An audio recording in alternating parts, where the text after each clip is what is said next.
Hello दोस्तों, कैसे हैं आप लोग। मेरा नाम है। इस वीडियो में हम लोग करने वाले हैं आईडीटी मे 23 का सजेस्टेड का आंसर का डिस्कशन है। क्वेश्चन पेपर का डिस्कशन करेंगे और उसका क्या आंसर होना चाहिए प्रोबेबल और क्या राइट आंसर होना चाहिए उसके बारे में बताऊंगा। तो इस वीडियो के साथ बने रहना। अगर तुमने मे 23 में एग्जाम दिया, अगर तुमने मे 23 में एग्जाम नहीं दिया, तुम नवंबर 23 में देने वाले हो, तो भी ये वीडियो बहुत ज्यादा हेल्पफुल होगी तुम्हारे लिए। रीजन भी कि तुमको पता चलेगा कि पेपर को कैसे टैकल करना है और किस तरह से सोचने का पैटर्न होता है। लिखने का पैटर्न नहीं बताने वाला, सोचने का पैटर्न बनाने वाला हूं। ठीक है, तो चलिए स्टार्ट करते हैं। जल्दी से कमेंट करो पीछे का बैकग्राउंड और ये पूरा बैकग्राउंड कैसा लग रहा है तुमको, कुछ चेंजेस करने हैं क्या इसमें। तो चलो अब बढ़ते हैं स्ट्रेट अवे सजेस्टेड की तरफ। तो हम चलते हैं सबसे पहले क्वेश्चन नंबर 3 की तरफ, या हाँ पहले अपने करते हैं 2 का बी से स्टार्ट करते हैं, सारे करवाऊंगा। पहले 2 का बी पे आते हैं, ठीक है। तो अपने 2 का नंबर बी पे आए अपने, कहाँ है, कितने गया कितने गया कितने गया कितने गया, ये रहा, ठीक है। आ जाओ। ABC industries of Mumbai import किया उसने certain goods from United states of America, expense उसने इनकर किया। तो सबसे पहले बात बताओ ये किसका है, जल्दी बताओ कौन से चैप्टर का है। वेरी गुड, ये है वैल्यूएशन कस्टम का question.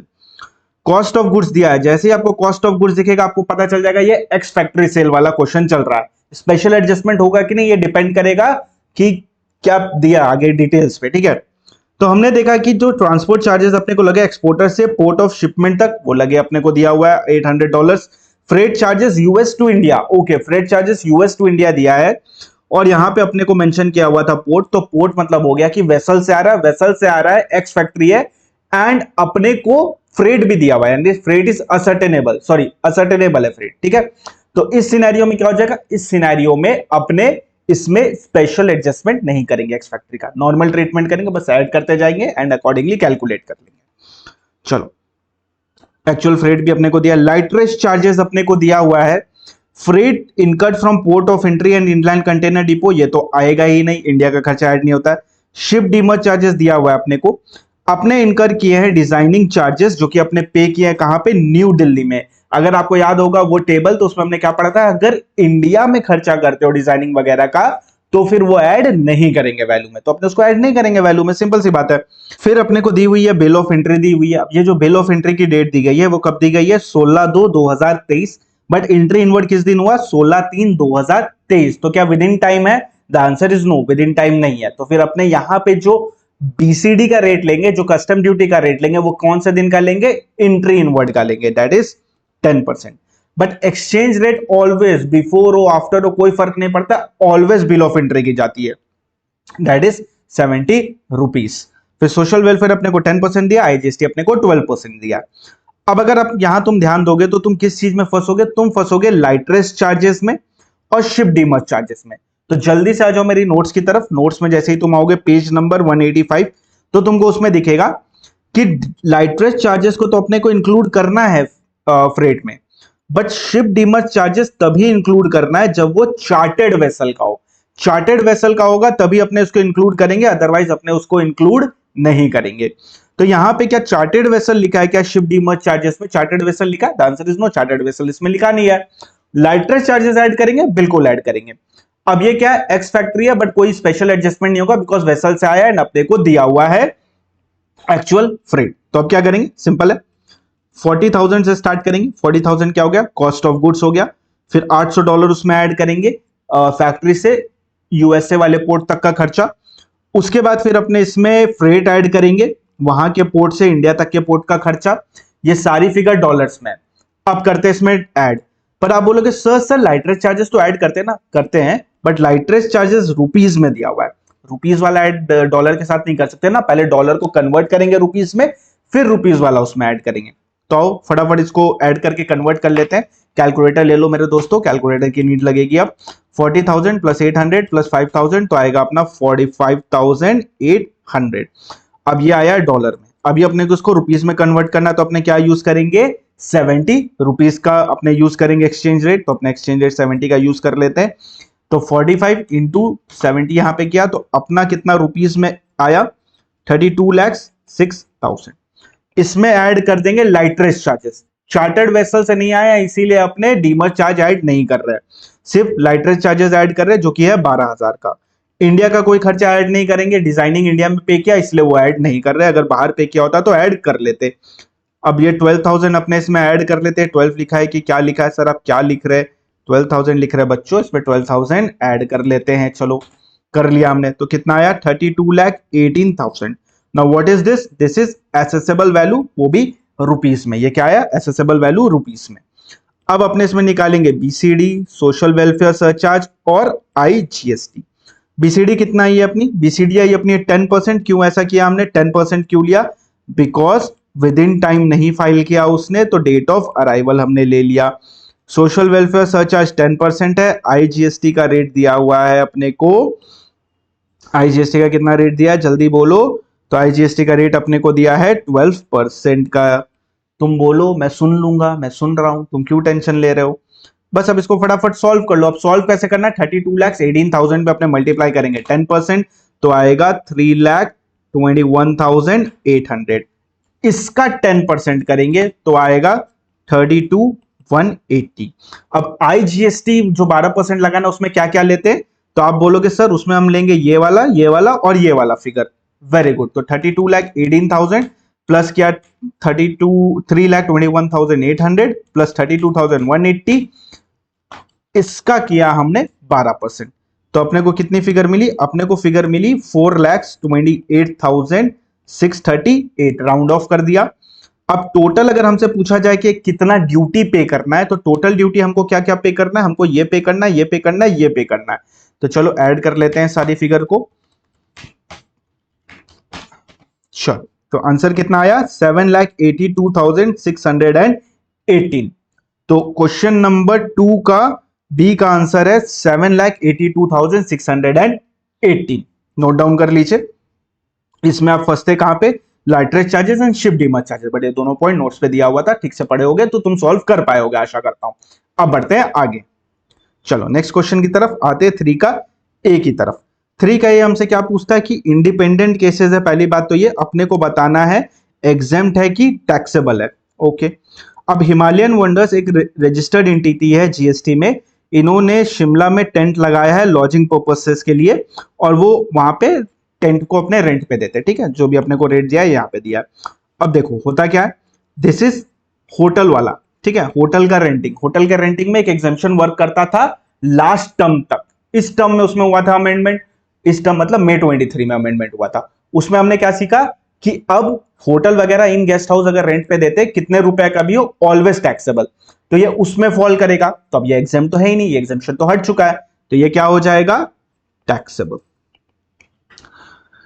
Next question, fable infotech LP limited liability partnership firm having registered place of business in Hyderabad under GST registered है। उन्होंने नीता सर्विसेज से एयर कंडीशन मिनी वैन ली है 1 ईयर के लिए ट्रांसपोर्टेशन ऑफ फीमेल एम्प्लॉइज के लिए। Designated spots भी दिया हुआ है, टाइमिंग भी बताई हुई है। तो what is this? Is this stage carriage और कॉन्ट्रैक्ट कैरेज? तो अपने को रियलाइज हुआ this is stage carriage. Stage carriage क्यों है? Sorry, contract carriage. What is, why it is contract carriage? Because एक पॉइंट से उठा के दूसरे पॉइंट में ड्रॉप कर दे रहे हैं, बीच में कोई भी इंटरमीडिएरी पॉइंट नहीं आ रही है, और ये लोग ही फिक्स कर रहे हैं। तो it is renting of movable property, sorry renting of movable property also. ठीक है, मूवेबल प्रॉपर्टी नहीं होता, इसलिए रेंटिंग ऑफ व्हीकल वगैरह हो गया। रेंटिंग ऑफ व्हीकल है ये। ठीक है, motor vehicle, renting of motor vehicle. तो अब क्या होगा?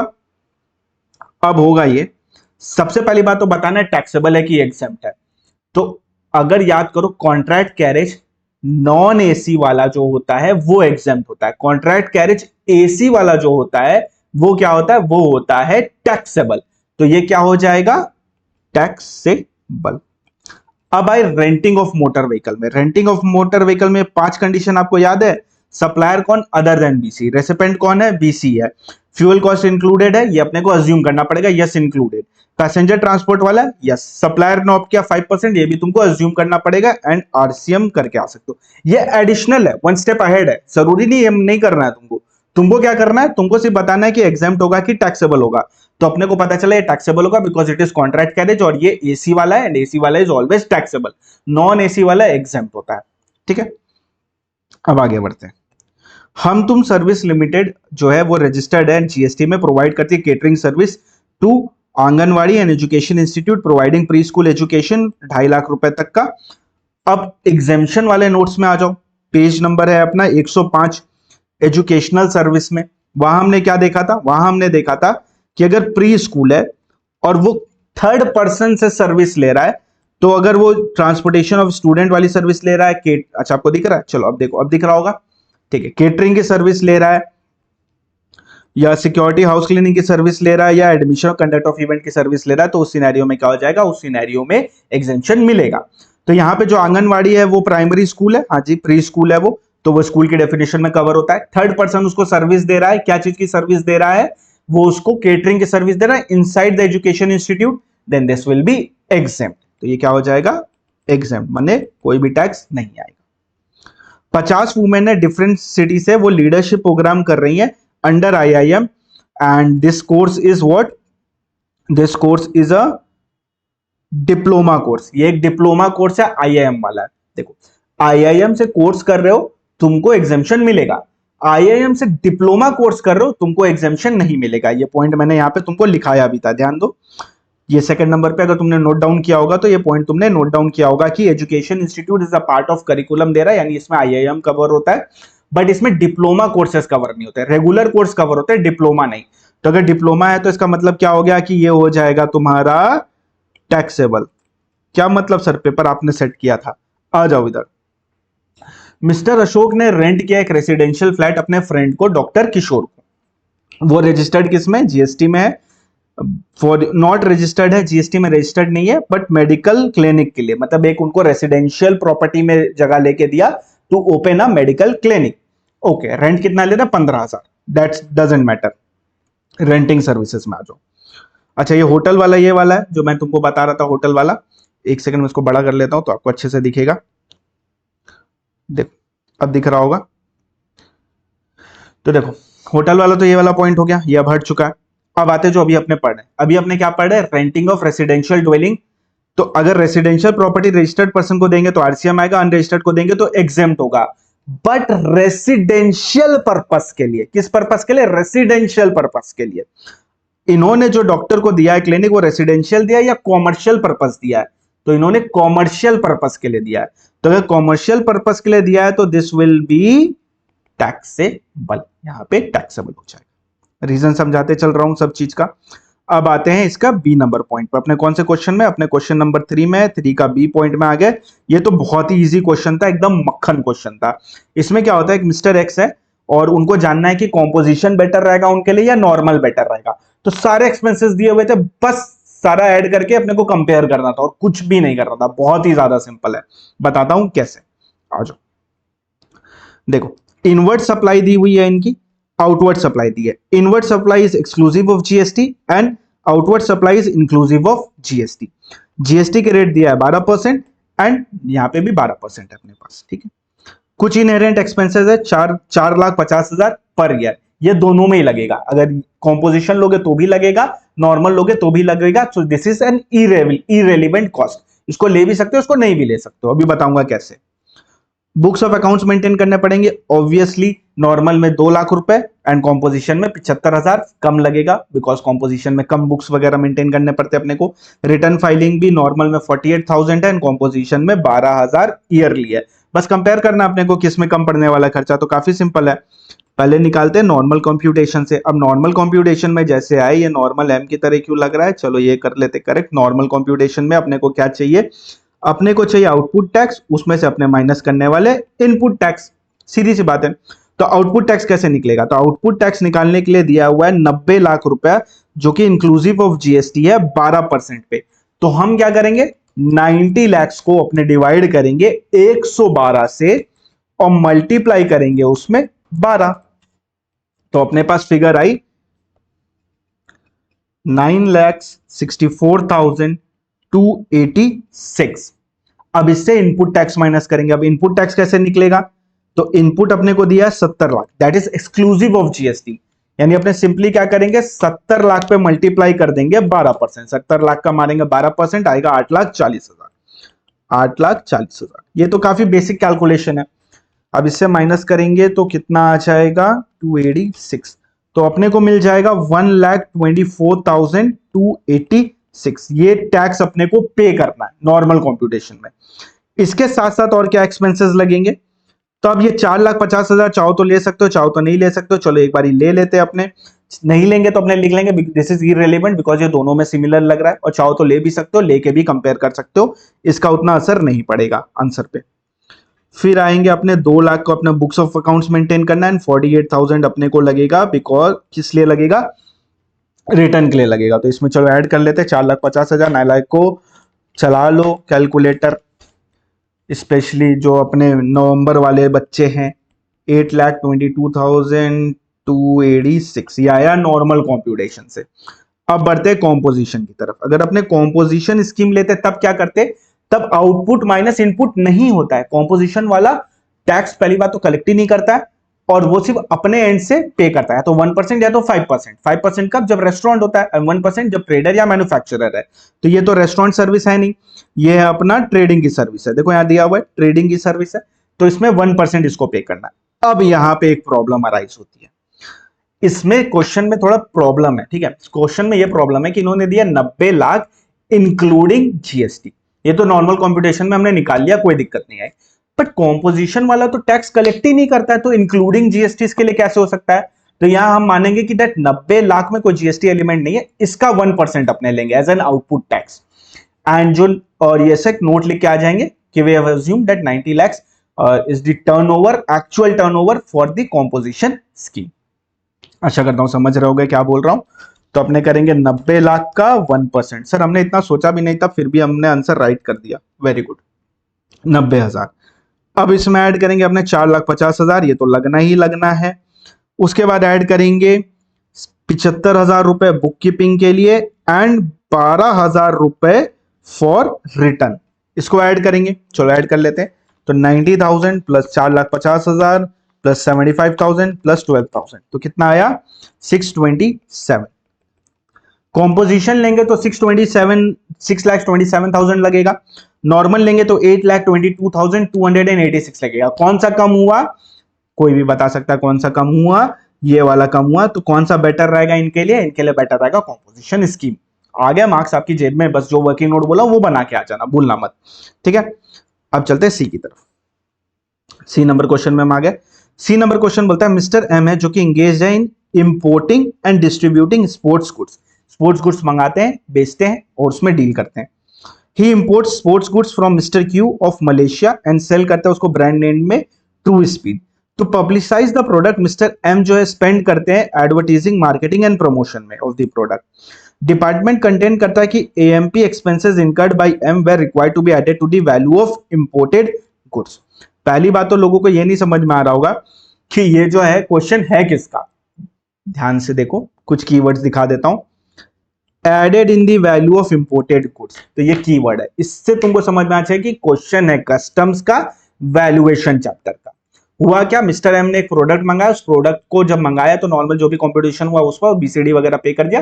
प्रोडक्ट इंडिया में आने के बाद उसका प्रचार किया ताकि प्रोडक्ट बिक सके। ऑब्वियसली प्रचार तो करना पड़ेगा, तो प्रोडक्ट बिकेगा कैसे, तो उन्होंने प्रचार किया। तो जब उन्होंने प्रचार किया ना, तो प्रचार में जितने भी खर्चा हुआ, एडवर्टीजमेंट में जितना भी खर्चा हुआ, डिपार्टमेंट बोलता है इसको भी ऐड करेंगे वैल्यू में।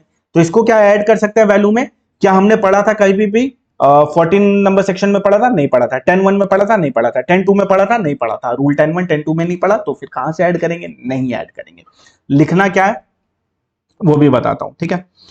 तो तुमको यहां पे ऐसे लिखना पड़ेगा कि the SSC on its own account is engage in the activity of advertising and sale promotion after importing the goods. This was not done to fulfil any obligation of the seller as per the term of sale. Seller का कोई obligation नहीं था, seller ऐसा बोला नहीं था buyer को कि तुमको करना ही पड़ेगा, प्रमोशन करना ही पड़ेगा। उसने अपने मन से किया है ताकि उसका माल बिक सके, तो ये ऐड नहीं होगा वैल्यू में। आंसर आपको लिखने के लिए बुक में मिल जाएगा, काफी सारे क्वेश्चंस में आंसर लिखा हुआ है, बट कीवर्ड इसका ये है, ये मिस आउट मत करना, स्क्रीनशॉट ले लो। चलो आगे बढ़ते हैं। अब आते हैं 4 का ए में। काफी इंपॉर्टेंट क्वेश्चन है और काफी मजेदार क्वेश्चन है, चलो बताता हूं कैसे। अब 4 के ए में जब हम आए तो यहां पे हमको पता चला ये किस चीज का क्वेश्चन है, ये है रिफंड का क्वेश्चन। और ये एग्जैक्ट क्वेश्चन हमने मैराथन में भी लिया था, एग्जैक्ट मतलब इसी टाइप का क्वेश्चन हमने मैराथन में भी लिया था। और बताता हूं कैसे। तो एक रजिस्टर्ड सप्लायर है जो जीएसटी में है, एवरयूंग वगैरह वगैरह ये सब अपने को देता है, आयुर्वेदिक कॉस्मेटिक मेडिसिन वगैरह ये देते हैं। कॉस्मेटिक मेडिसिन नहीं देते, कॉस्मेटिक प्रोडक्ट बेचते हैं, आयुर्वेदिक कॉस्मेटिक प्रोडक्ट बेचते हैं। स्ट्रेट अवे आते हैं अपने आउटवर्ड सप्लाई ये करते हैं स्किन केयर प्रोडक्ट का, जिसका CGST SGST रेट दिया हुआ है अपने को, वैल्यू ऑफ सप्लाई दी है। आउटवर्ड स्किन केयर का करते हैं 6%, 6% पे 50,000, यानी दो रेट पे अपना आउटवर्ड जाता है, एक 2.5% पे जाता है, एक 6% ईच पे जाता है। इनवर्ड जो हम परचेज करते हैं वो 6% पे हम परचेज करते हैं। इनपुट सर्विस हम लेते हैं 2.5%, 2.5% पे 5 लाख। कैपिटल गुड्स हम लेते हैं इतना। आईटीसी वगैरह जो भी दिया वो अपना सही दिया हुआ है, ठीक है, उसको अपने को चेक नहीं करना है, बिकॉज उसने जो अपलोड किया वो ऑटोमेटिक ऑटो पॉपुलेट हो गया और वो सही से दिया हुआ है अपने को। सारे कंडीशन सेटिस्फाइड है, कोई रिफंड हमने क्लेम नहीं किया। अपने को कैलकुलेट करना है मैक्सिमम रिफंड अमाउंट। जल्दी से कमेंट सेक्शन में बताओ ये कौन सा रिफंड वाला है, ये ZRS वाला है या ITS वाला है, या आईडीएस भी बोलते कई लोग, तो ये आईडीएस वाला है, इन्वर्टेड ड्यूटी स्ट्रक्चर वाला है। इन्वर्टेड ड्यूटी स्ट्रक्चर में अमेंडमेंट भी था, याद होगा तो, ठीक है। पहली बात बता दो, इन्वर्टेड ड्यूटी स्ट्रक्चर क्या होता है कि इनपुट का रेट है कम, आउटपुट का रेट है ज्यादा। तो इस सिनेरियो, सॉरी, इनपुट का रेट है ज्यादा, आउटपुट का रेट है कम, तो इस सिनेरियो में क्या होता है, आईटीसी एडजस्ट नहीं हो पाता है। तो गवर्नमेंट बोलती है जो आईटीसी एडजस्ट नहीं होता है वो रिफंड ले लो। तो आईटीसी एडजस्ट नहीं हो पाता है तो उसके लिए अपने को पहली बात तो ये चेक करना पड़ेगा जिसका भी आउटपुट का रेट कम है वो आईटीएस है, बाकी आईटीएस नहीं है। आईटीएस बोल रहा हूं, आईडीएस एक ही होता है, ठीक है। तो देखो, हम परचेस करते हैं 6% पे, हमारा जीएसटी लगता है 6% पे, हम बेचते हैं 2 पे, एक 2.5%, एक 6%। तो 6 में खरीदा, 6 में बेचा, आईटीएस है, द आंसर इज नो। 6 में खरीदा, 2.5 में बेचा, आईडीएस है, द आंसर इज यस। तो बस एक ही आईडीएस है, ये वाला। फॉर्मूला क्या था, आओ दिखाता हूं। तो फॉर्मूला था अपना, दिख रहा है आप लोगों को, रुको थोड़ा सा बड़ा कर देता हूं इसको।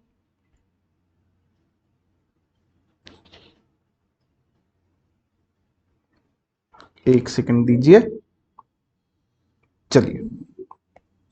तो फॉर्मूला क्या था, फॉर्मूला था अपना नेट आईटीसी, उसमें आईटीएस मल्टीप्लाई करेंगे, आईटीएस वाला टर्नओवर डिवाइड करेंगे एडजस्टेड टोटल टर्नओवर से, फिर उसमें माइनस करेंगे अपने output tax of this ITS, ये वाला जो आईटीएस है इसका आउटपुट टैक्स माइनस करेंगे।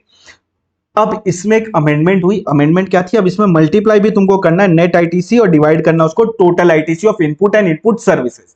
ऐसे तो नेट आईटीसी में अपने कभी भी सर्विसेज और कैपिटल गुड्स का नहीं लेते हैं, बट डिवाइड करते टाइम लेंगे। कैसे बताता हूं, बहुत सिंपल क्वेश्चन है और काफी मजेदार है, इस टाइप का क्वेश्चन हमने किया भी था, अगर आपको याद होगा तो। सबसे पहले फॉर्मूला लिख लेते हैं। फॉर्मूला क्या था अपने लिए, फॉर्मूला था अपना नेट आईटीसी अपने को लेना है, नेट आईटीसी में अपने को मल्टीप्लाई करना है आईटीएस वाला टर्नओवर और डिवाइड करना है एडजस्टेड टोटल टर्नओवर से। इसमें से अपने माइनस करेंगे आईटीएस वाले का आउटपुट टैक्स, करेक्ट। इसमें मल्टीप्लाई करेंगे नेट आईटीसी को और डिवाइड करेंगे ITC, net ITC plus service वाला आईटीसी। आईटीसी किसका, सर्विस वाले का, ठीक है, सर्विस वाले का आईटीसी। अब नेट आईटीसी मेरा कितना है, नेट आईटीसी अपने को सिर्फ और सिर्फ गुड्स का लेना है, सर्विस और कैपिटल गुड्स का नहीं लेना है। तो नेट आईटीसी मेरे पास बचेगा 35 लाख का 6%। आपको सीजीएसटी एसजीएसटी अलग अलग कैलकुलेट करना है, सुन लो, अलग अलग करना, मार्क्स नहीं मिलेगा नहीं तो। बट अभी के लिए सिर्फ एक कैलकुलेट करो, रिमेनिंग तुम कर लेना। 35 लाख का 6% हमने मारा तो कितना आया, 2,10,000। तो कितना आएगा, 2,10,000। तो अपने पास नेट आईटीसी आ गया 2,10,000 का, हमने 2,10,000 का नेट आईटीसी दिया। आईटीएस का टर्नओवर कितना, आईटीएस का टर्नओवर हमने देखा है 50 लाख रुपए, तो 50 लाख कर लिया हमने किया 50 लाख। अब इसको अपने को डिवाइड करना है एडजस्टेड टोटल टर्नओवर से। अब टोटल टर्नओवर मतलब समझ गए ना, आईटीएस वाला भी अदर देन आईटीएस वाला भी। तो 50 लाख प्लस ये वाला 50,000, तो कितना हुआ, 50 लाख 50,000। तो हमने डिवाइड कर दिया किससे, 50 लाख 50,000 से। इसमें से अपने को माइनस करना है इस वाले का आउटपुट टैक्स। तो 50 लाख का आउटपुट टैक्स कितना बन रहा था, 2.5% पे बन रहा था। कितना पे बन रहा था, 2.5% ईच। तो अभी सी कर रहा हूं, एस आप घर पे कैलकुलेट कर लेना। तो अपने करेंगे 50 लाख का 2.5%, तो अपने किया 50 लाख का 2.5%, तो आया अपना 1,25,000, 1,25,000। अमेंडमेंट यहां पे, इसमें मल्टीप्लाई करना है नेट आईटीसी जो कि है 2,10,000 और इसको डिवाइड करना है नेट आईटीसी प्लस सर्विस वाला आईटीसी। तो नेट आईटीसी तो 2,10,000 है, सर्विस वाला आईटीसी कितना है, 5 लाख का 2.5%। तो हमने किया 5 लाख का 2.5%, तो आया 12,500। 12,500 प्लस 2,10,000 कितना होगा, 222,500, 222,500, ठीक है। अब ये बन गया अपना पूरा फॉर्मूला। यहीं पे अपने को आधे से ज्यादा मार्क्स मिल चुके हैं, आप बस इसको सॉल्व करना है। आप सॉल्व क्या करना है, कैलकुलेटर चलाना है, चला लो। कितना हुआ, सबसे पहले अपने इसको सॉल्व करते हैं, ठीक है। 2,10,000 अपने लेते हैं और इसमें मल्टीप्लाई करते हैं, डिवाइड करते हैं। पहले मल्टीप्लाई करेंगे तो नहीं होगा, 2,10,000 में डिवाइड करेंगे 50-50 इतना को, और इसमें मल्टीप्लाई करेंगे अपने 50 लाख को, तो अपनी फिगर आ जाएगी कितनी, अपनी फिगर आ गई 2,07,920। कैलकुलेटर क्यों नहीं कर रहे हो भाई तुम लोग, कैलकुलेटर चला लो। इसमें से माइनस करेंगे, अब इसको सॉल्व करेंगे। इसको कैसे सॉल्व करेंगे, सिंपल है, 1,25,000 इसमें मल्टीप्लाई करेंगे 2,10,000 और डिवाइड करेंगे 222,500 से, तो अपने को फिगर मिलेगी 1,17,977। अब इसको इससे माइनस करते हैं, तो इसको इससे माइनस किया तो फिगर कितनी आई, 1,89,943। सो आंसर कितना हुआ, 89,943। रिफंड वाले क्वेश्चन का आंसर कितना बना, 89,943। समझ गए, काफी इजी, काफी सिंपल, पूरा पेपर ही सिंपल था। किसी ने अगर क्लास ले रखी हमारी तब तो मक्खन, और जिसने मैराथन देखा उसके लिए भी मक्खन, चुकी सारे पॉइंट मैराथन में कवर किए थे विद क्वेश्चन एंड आंसर। चलो अब आगे बढ़ते हैं। Decide whether E way bill is required और नॉट। अब इस क्वेश्चन का आंसर तो आपको आता ही होगा, बिकॉज मैराथन में लिया था ये वाला क्वेश्चन। चलो इधर से एक बार दिखा देता हूं। अब ई वे बिल कब लगता है, ई वे बिल हमको लगता है जब भी मूवमेंट ऑफ द गुड्स होता है तब अपने को ई वे बिल लगता है, या तो सप्लाई के लिए, या तो for reason other than supply के लिए, या due to inward supply from unregistered person.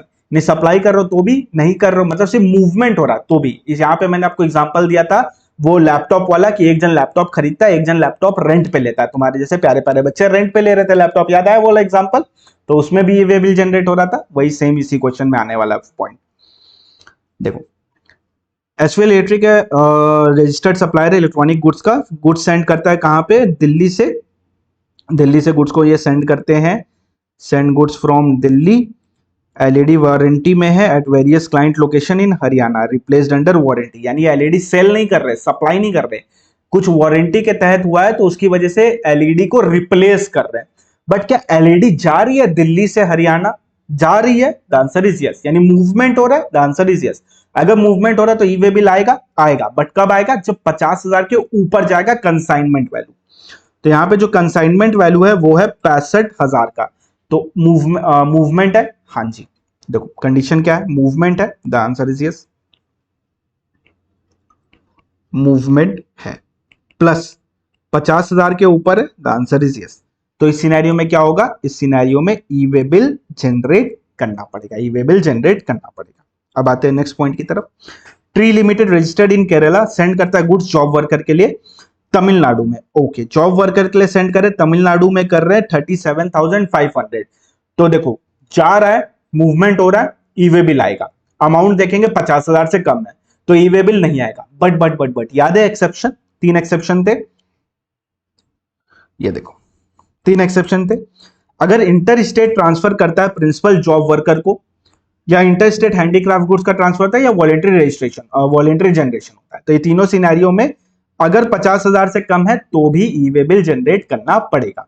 तो इस सिनेरियो में ई वे बिल जनरेट होगा क्या 50,000 से कम होने के बावजूद भी, the answer is yes. Movement है पर 50,000 से कम है, बट एक्सेप्शन में फॉल कर रहा है, इसलिए यहाँ पे ई वे बिल जनरेट होगा। तो दोनों के आंसर में ई वे बिल जनरेट होगा, रीजन मैंने तुमको बता दिया। अब आते हैं नेक्स्ट पॉइंट की तरफ। सी नंबर बहुत ही ज्यादा इंपॉर्टेंट और बहुत ही ज्यादा इजी क्वेश्चन था। यहां पे क्या होता है, कस्टम अथॉरिटी है, कस्टम अथॉरिटी कितने, ये रहा, ठीक है। कस्टम अथॉरिटी उन्होंने नोटिस किया है कि इंक्रीज हुआ है, तो इन्होंने वगैरह वगैरह देखा, फिर इन्होंने सेफ गार्ड ड्यूटी 25% लगा दिया। यहाँ पे मेन कॉन्सेप्ट यही है कि सेफ गार्ड ड्यूटी लगता किस पे है, बीसीडी कैसे कैलकुलेट करते हैं, एसीडी कैसे कैलकुलेट करते हैं, सोशल वेलफेयर सरचार्ज कैसे होता है, ये सारे पॉइंट्स बताऊंगा, डोंट वरी। तो अपने यहाँ पे आ गया लैंडेड प्राइस अपने को मिल गया 30 लाख, यानी अपने को एसेसेबल वैल्यू दे रखी है। 37 है 12%, बीसीडी है 10%, सोशल वेलफेयर है 10% एंड सेफ गार्ड है 25%। तो इसके लिए भी आप लोग जल्दी से पॉइंटर्स में आ जाओ, पेज नंबर 185 में आपको ये मिलेगा कि देखो एसीडी 37 और 39 किस पे लगता है, पहले आप ऐड करो, पहले आप निकाल लो एसेसेबल वैल्यू, निकला हुआ है, बीसीडी निकाल लो, सोशल वेलफेयर निकाल लो, सेफ गार्ड निकाल लो, उसको ऐड करो चारों को, उस पे एसीडी 37 और 39 लगता है, ठीक है। तो ये बात थी यहाँ पे। तब तो इस क्वेश्चन में कोई दम नहीं है, आराम से कर सकते हो, फिर भी करके दिखा देता हूं। सिंपल सा क्वेश्चन है। यहाँ पे सबसे पहले तुमको लेना है 30 लाख रुपीस। ये क्या है? Assessable value. इसमें लो तुम बीसीडी। बीसीडी का रेट क्या चल रहा है? बीसीडी का रेट चल रहा है 10%, जो कि कितना आएगा? 3 लाख रुपीस आएगा। अब इसमें तुम लो social welfare surcharge. Social welfare surcharge आता है सबसे पहले, वो तुम ले लो 10%, 30,000। अब सबसे पहले सेफ गार्ड ड्यूटी निकालना पड़ता है, सेफ गार्ड ड्यूटी। अब ये जो सेफ गार्ड ड्यूटी है, किस पे लगता है आपको पता है? ये लगता है सिर्फ और सिर्फ एसेसेबल वैल्यू पे। ये लगेगा आपका किस पे? सिर्फ और सिर्फ एसेसेबल वैल्यू पे। ये आपका बीसीडी सोशल वेलफेयर ऐड होके नहीं लगता है। तो एसेसेबल वैल्यू है अपना 30 लाख। सेफ गार्ड ड्यूटी अपना कितना है? 25%। सेफ गार्ड ड्यूटी अपना 25%। तो हमने किया 30 लाख का 25%, तो कितना आया? 7,50,000। तो अपना आया 7,50,000। अब एसीडी के लिए हमने क्या देखा? एसेसेबल वैल्यू लो, बीसीडी लो, सोशल वेलफेयर लो, सेफ गार्ड लो, तीनों को, चारों को ऐड करो, फिर उस पे एसीडी लगता है। तो चलो एक बार चारों को ऐड कर लेते हैं। ये टोटल लिख सकते हो यहाँ पे तुम चाहो तो, प्रेजेंटेशन के लिए 30,000, 3 लाख, 30 लाख, तो आया अपना 40,80,000। कितना आया? 40,80,000। इस पे अपने लगाएंगे ACD. ACD 37 12%, ACD 37 at the rate 12%। तो 12% इसका अपने कर लेते हैं। तो इसका 12% कितना आएगा? चलो देख लेते हैं। तो 40,80,000 इंटू 12%, 40,80,000। ये सीडी कहां से एक्टिवेट हो गया? बंद हो जा, बंद हो जा, बंद हो जा भाई। चलो अब इसमें 12% करते हैं अपने। तो 12% हमने किया तो कितना आया? 489,600। अब आपसे कोई पूछेगा कि ड्यूटी कितना पे करना भैया, ये बता दो। तो आप बोलोगे टोटल ड्यूटी जाएगा BCD, social welfare, safe guard और 37।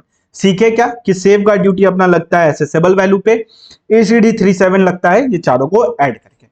तो हमने किया 3 लाख प्लस 30,000 प्लस 7,50,000 प्लस 4,89,600। तो इसका टोटल कितना आया? इसका टोटल आया अपने पास 15,69,600। तो इसका आंसर कितना हुआ? 15,69,600। तो ये इतना ड्यूटी अपने को पे करना पड़ेगा। ठीक है, चलो अब चलते हैं नेक्स्ट क्वेश्चन की तरफ। आ गए हम 5 नंबर क्वेश्चन की तरफ, 5 का ए। चलो बताता हूं। अब आते हैं 5 की ए की तरफ। 5 का ए क्या बोलता है? केके प्राइवेट लिमिटेड ने सेल्फ असेस किया है टैक्स को। केके प्राइवेट लिमिटेड ने क्या कर लिया? सेल्फ असेस किया टैक्स लायबिलिटी को 1,15,000, बट पेमेंट नहीं किया। पेमेंट नहीं किया है, ठीक है, याद रखना, बहुत इंपॉर्टेंट है ये। डिपार्टमेंट ने सेक्शन 73 इनिशिएट कर दिया, यानी नॉन एफएमएस का केस इनिशिएट किया डिमांड एंड रिकवरी चैप्टर में। 12 सितंबर को नोटिस भेजा, 17 को रिसीव हुआ, 27 सितंबर को पेमेंट हो गया। तो शो कॉज नोटिस के 30 डेज के अंदर पेमेंट हो गया। The answer is yes, show cause notice के 30 डेज के अंदर पेमेंट हो गया। डिपार्टमेंट बोलता है पेनल्टी लगाएंगे 57,500, यानी 50% ऑफ 1,15,000 की पेनल्टी लगाएंगे। अब अपने को बताना है क्या stand taken by department correct है कि नहीं, बट इसके लिए आपको लॉ पता होना चाहिए, तभी आप बता पाओगे। तो आज लॉ भी दिखा देता हूं लगे तो लॉ क्या बोलता है? लॉ बोलता है कि अगर आप टैक्स अलोंग विद इंटरेस्ट पे कर देते हो with in 30 days of show cause notice, तो आपको कोई पेनल्टी नहीं लगेगा सेक्शन 73 में। तो पेनल्टी नहीं लगना चाहिए, बट डिपार्टमेंट तो बोल रहा है लगना चाहिए। अगर आपको याद होगा तो थोड़ा सा आगे वाले पेज में जाके हमने क्या पढ़ा था कि पेनल्टी और इंटरेस्ट ये ऑलवेज लगता है। देखो ऑलवेज यहां पे लिखा भी हुआ था। ऑलवेज इंटरेस्ट कब लगता है? अगर ड्यू डेट तक पेमेंट नहीं किया तो ड्यू डेट 21st डे से लेकर till the date of payment 18% लगेगा। अगर तुमने पेमेंट नहीं किया 30 डेज के अंदर फ्रॉम ड्यू डेट से 30 डेज तक अगर पेमेंट नहीं किया, तो फिर तुमको पेनल्टी पे करना पड़ेगा 10% ऑफ टैक्स और 10,000 विच एवर इज हायर। ये सेक्शन 73 की पेनल्टी नहीं है, ठीक है। ये पेनल्टी तुमको ऑलवेज पे करनी पड़ेगी अगर तुमने टैक्स का पेमेंट नहीं किया है 30 डेज के अंदर from due date of payment. कितना? 10% ऑफ टैक्स और 10,000 विच एवर इज हायर। तो the contention of the department is correct, but the amount of penalty is not correct. कितना पेनल्टी पे करना था? 10% और 10,000 विच एवर इज हायर। तो 10% इसका कितना आएगा? 1,15,000 का 10% हुआ 11,500 या 10,000 विच एवर इज हायर, तो 11,500। तो भैया पेनल्टी तो पे करना पड़ेगा तुमको, पेनल्टी तो पे करना पड़ेगा। ये 73 वाली पेनल्टी नहीं है, ये पेनल्टी तुमको पे करनी पड़ेगी। कितनी पे करनी पड़ेगी? 11,500 की पेनल्टी, ठीक है, नॉट 57,500। समझ गए? इजी था ये, बोला इजी है। अब आते हैं मिस्टर राज की तरफ। मिस्टर राज यानी क्वेश्चन नंबर 5 का बी, मिस्टर राज ने intend to start a new manufacturing business in Jaipur. Manufacturing start करने वाले, is not able to classify, classify नहीं कर पा रहे गुड्स को, not able to classify the goods. अब जो भी हम मैन्युफैक्चर और सप्लाई करते हैं, मिस्टर राज ने एक रीड किया आर्टिकल अबाउट एडवांस रूलिंग, उनको एडवांस रूलिंग के बारे में पता चला, ये चैप्टर एडवांस रूलिंग के बारे में है। Mister Rahul is friend of mister Raj, is also engaged in supply of goods similar to which mister Raj proposes to manufacture in Jaipur. तो राज का एक दोस्त है राहुल, और राहुल भी सेम मैन्युफैक्चरिंग में और सेम जयपुर में ही वो करता है। तो मिस्टर राहुल बोलते हैं मिस्टर राज को कि मेरा वाला क्लासिफिकेशन ही तुम अप्लाई कर दो, बिकॉज मिस्टर राहुल ने ऑलरेडी एडवांस रूलिंग ले रखी है। तो क्या मिस्टर राहुल का एडवांस रूलिंग मिस्टर राज अप्लाई कर सकते हैं? तुमको पता है यार, नहीं कर सकते। जो पर्सन लेता है बस उसी पर बाइंडिंग होता है, तो नहीं कर सकते। दूसरी चीज, टैक्स कंसल्टेंट वगैरह भी यही सब बोलते हैं। सीधा आते क्वेश्चन क्या बोल रहा है, you are required to advise mister Raj, क्या मिस्टर राज और क्लासिफाई कर सकते हैं goods propose to be supplied by mister Raj on the basis of mister Rahul advance ruling order. तो मिस्टर राहुल के एडवांस रूलिंग के ऑर्डर के अगेंस्ट में मिस्टर राज नहीं कर सकते, बिकॉज उस पर बाइंडिंग ही नहीं होता है, ये सिर्फ उसी पर्सन पे बाइंडिंग होता है जिसने इसको ले रखा है। क्या राज को रजिस्ट्रेशन लेने की जरूरत है एडवांस रूलिंग के लिए? जल्दी बताओ, कमेंट करो, comment comment comment comment, 1 2 3। Very good, नहीं लेना है। कहां लिखा हुआ? ये देखो एडवांस रूलिंग चैप्टर में हमने यहां पे लिखा है ना। कौन अप्लाई कर सकता है? एनी पर्सन जो रजिस्टर्ड है या डिजायरस ऑफ ऑब्टेनिंग रजिस्ट्रेशन है, कोई भी कर सकता है। Registration is not compulsory over here. चलो ये भी गया। अब आते हैं मिस्टर नोडी यानी 5 का सी, द लास्ट क्वेश्चन। बहुत इंपॉर्टेंट क्वेश्चन है, बिकॉज ये क्वेश्चन का आंसर मैंने ऑलरेडी एक दिन पहले टेलीग्राम चैनल पे शेयर किया था और ये क्वेश्चन आया एग्जाम। चलो, अपने को यहाँ पे बैगेज के हिसाब से निकालना है, कुछ खास है नहीं इसमें। बैगेज लॉ के हिसाब से अपने को इसको कैलकुलेट करना है। तो एक बार आपको बैगेज दिखा देता हूं तो आपको थोड़ा इजी पड़ेगा, समझ में आएगा क्या है यहाँ पे। Baggage baggage baggage baggage baggage,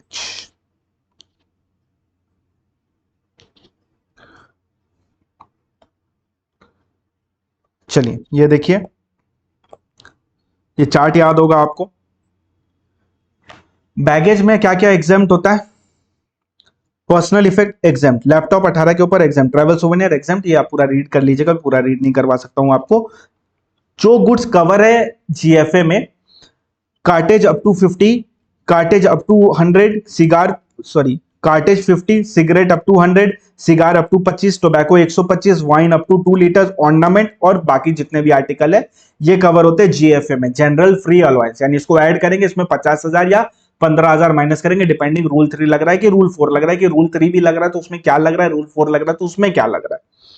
और यहाँ पे अपने जीएफए के साथ 38.5% का टैक्स रेट लगाते हैं। अगर आप एनेक्चर 1 वाले गुड्स हो, यानी अब कार्टेज मोर देन 50 हो, सिगरेट मोर देन 100 हो, सिगार मोर देन 25 हो या टोबैको मोर देन 125 हो और गन हो, तो आप पे 110% का रेट लगेगा। आप अल्कोहलिक लीकर हो 2 लीटर से ज्यादा, गोल्ड एंड सिल्वर हो, एलसीडी एलईडी हो, 38.5%, बट जीएफए नहीं मिलता है इसमें, यही डिफरेंस है। तो इसके बेसिस पे क्वेश्चन को सॉल्व करने का कोशिश करते हैं। Mister nobody age 50 years solo trip कर रहे हैं, ये बहुत इंपॉर्टेंट कीवर्ड है इस क्वेश्चन में, सोलो ट्रिप कर रहे हैं, ठीक है, 1 मंथ के लिए कर रहे हैं। और to meet his Indian friend, ये एक ऑस्ट्रेलिया का सिटीजन है, इंडिया फ्रेंड से मिलने आ रहा है, मुंबई आ रहा है, ऑस्ट्रेलिया से मुंबई आ रहा है, रूल 3 अप्लाई करेंगे, ठीक है। अब फॉरेनर आ रहा है, यानी इसको कितना जीएफए मिलेगा, जल्दी बोलो, 15,000 का जीएफए मिलेगा। चलो फटाफट इसको कैलकुलेट कर लेते हैं। एक इसका कैलकुलेट होगा जीएफए के साथ, एक इसका कैलकुलेटर होगा एनेक्चर 1 के साथ। एग्जाम में भी सेम प्रेजेंटेशन करना है। यूज पर्सनल इफेक्ट तो आता ही नहीं है, दोनों में ही नहीं आएगा। अदर आर्टिकल जीएफए में आ जाएगा, अभी जस्ट देखा हमने नोट्स में। कार्टेज फायर आर्म्स अपने को बोल रहा है, तो फायर आर्म्स कितना अलाउड है, 50 अलाउड है, यानी 50 अपना नॉर्मल में फॉल करेगा, 50 के ऊपर जो है वो एनेक्चर 1 में फॉल करेगा। तो 1000 पर पीस करके, तो अपने स्ट्रेट अवे ऐसे भी कर सकते हैं, 50 इंटू 1000, टोटल हम लाए 65, तो 50 यहां फॉल करेगा, रिमेनिंग 15 कहां फॉल करेगा, एनेक्चर 1 में। तो 15 इंटू 1000 यहां पे कर लेते हैं, ठीक है। तो ये कितना हो जाएगा अपने पास, ये हो जाएगा अपने पास 15,000, ये हो जाएगा अपने पास कितना, ये हो गया अपने पास 50,000 का, ठीक है, बाइफर्केशन हो गया 65,000 का। टोबैको अपने पास 150 mg हम लेके आए, तो 150 mg लेके आए, तो यहां पे कितना अलाउड है, 125, नॉर्मल में कितना फॉल करेगा 125, 10 करके तो हमने किया 125 किया, 130 क्यों लिख रहे हो भाई, 125 लिखो, 125 हमने किया है और इस 125 की कीमत है 10 रुपए करके। रिमेनिंग कितना बचा 25, उसकी कीमत कितनी है 10 रुपया, तो आया यहाँ पे 250, यहाँ पे कितना आएगा 1250। ओके समझ गया, सिंपल था। मोबाइल फोन अदर में फॉल करता है तो ये जीएफए वाले में लिख देंगे 50,000। सिगार 50, तो सिगार कितना है 25, सिगार कितना है 25 अलाउड होता है, तो 100 अलाउड होता है मतलब जीएफए में फॉल करेगा ऐसा बोल रहा हूं। तो 25 इंटू 100 यहां पे आएगा, 50 लेके आए तो 25 इंटू 100 यहां पे आ जाएगा, तो 2500 यहां पे, 2500 यहां पे, ठीक है। यहां पे तो कुछ नहीं है, निल कर दिया हमने, यहां पे कुछ नहीं है, निल कर दिया हमने। Use personal effect of infant child for donation, यहां पे होगी गड़बड़ी, ध्यान देना। यूज पर्सनल इफेक्ट ला रहे इन्फेंट चाइल्ड का, तो ये जनरली एग्जेम्प्ट होता है, यानी इस पे टैक्स नहीं लगता है, इसको अपने कैलकुलेशन में नहीं लेते। बट ये क्या चीज में गया है, ध्यान दो, ये गया है सोलो ट्रिप में, यानी क्या इसके पास इन्फेंट है इसके गोद में, इसकी गोद में तो इन्फेंट है ही नहीं आते टाइम, तो इसको वो एग्जेम्पशन नहीं मिलेगा, यानी इसको अपने इंक्लूड कर लेंगे 10,000, पर किस में करेंगे, जीएफए में करेंगे नॉर्मल में, तो इसको 10,000 अपने इंक्लूड कर देंगे। ये हुई होगी गलती मेजॉरिटी ऑफ दी लोग से, हाँ मुझे पता है हुई होगी गलती, यहाँ पे क्लिक नहीं किया होगा सोलो वाला आपको।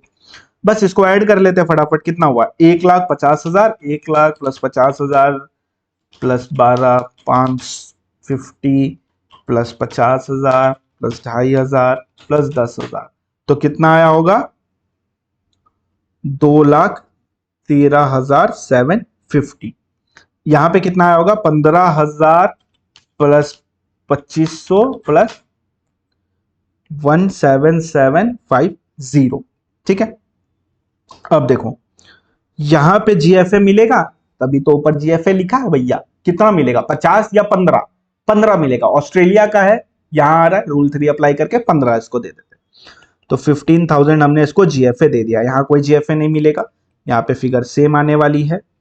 अब यहाँ पे कितना आएगा 2,13,750, इसमें से माइनस कर देंगे 15,000, तो कितना बनेगा अपना 198,750।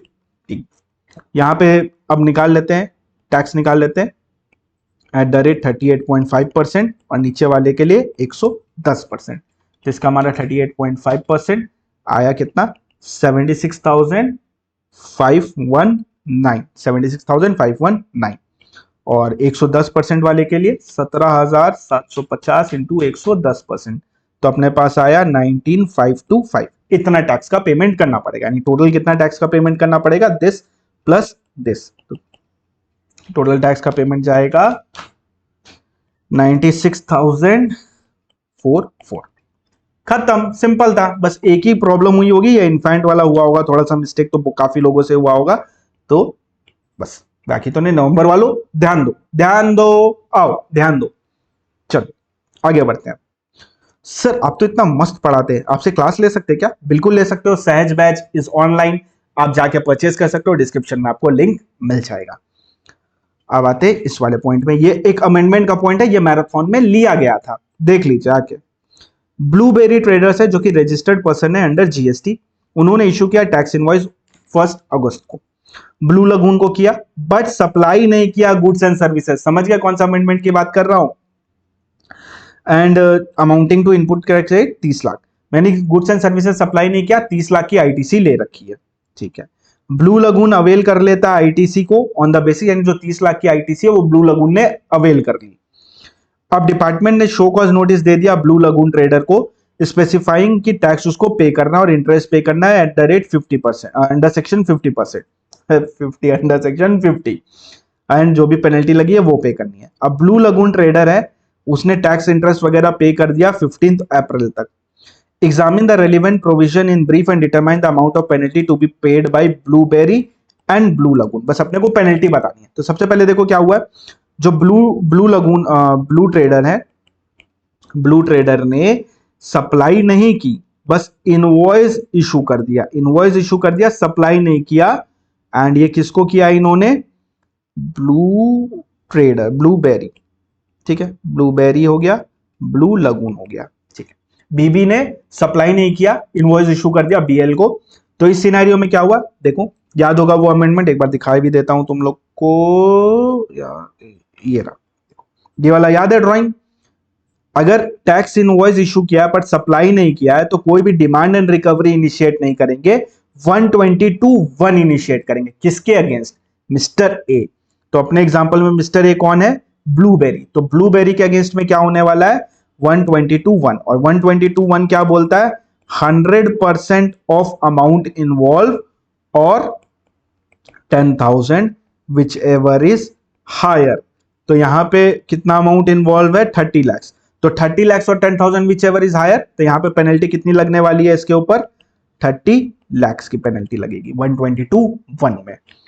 अब देखो क्या हुआ, बीएल ने आईटीसी अवेल कर लिया। अब बीएल ने अगर आईटीसी अवेल कर लिया है तो इसका फाइल कहां खुलेगा, तो देखो ये भी समझाया था आपको, ये देखिए, अगर ये इसने आईटीसी अवेल कर लिया है तो डिमांड एंड रिकवरी इस वाले केस में नहीं होगा, इस वाले में देखो, ठीक है, इसने आईटीसी अवेल कर लिया, B has availed and utilise the fraudulent ITC, यानी अपने केस में बीएल ने आईटीसी को यूटिलाइज कर लिया, तो इस सिनेरियो में क्या होगा, डिमांड एंड रिकवरी इनिशिएट करेंगे 74 में, 122 नहीं। तो ये उसी एग्जांपल से बनाया हुआ क्वेश्चन है, एग्जांपल से क्वेश्चन बनते हैं, आप लोग पता नहीं एग्जांपल क्यों नहीं पढ़ते हो, काफी सारे लोग नहीं पढ़ते, मेरे वाले स्टूडेंट तो पढ़ते हैं, मेरे को पता है।